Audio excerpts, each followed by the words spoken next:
That star on your driver's license, do you have it yet? You should, if you plan on taking a domestic flight from this day forward.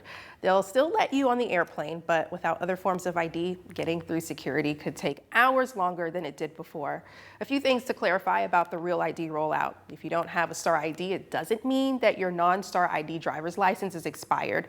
That is still fine. It only means that you will need to have a separate form of ID to fly or access federal areas like Redstone Arsenal. You can still use a passport to fly or other approved ID forms, but the TSA says that list of acceptable IDs is subject to change without notice. Fox 54's Caleb Aguayo takes us to the airport to talk security.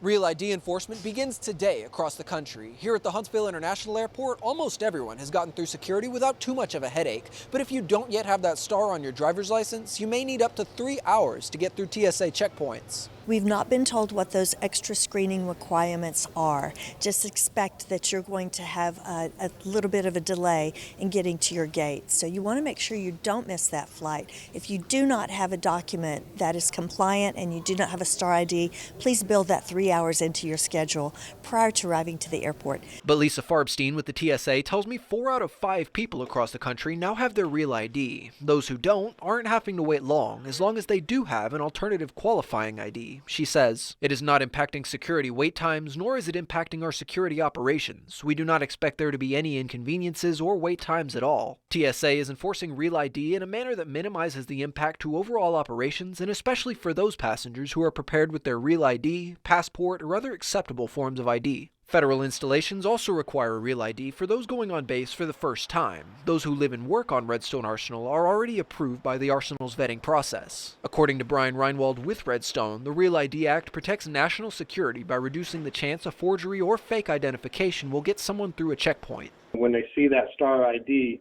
we know that there's a 99.9% chance it's not a fake. It allows us to verify you are who you say you are, and that you're not utilizing someone else's identification or someone else's card to gain access to a federal installation.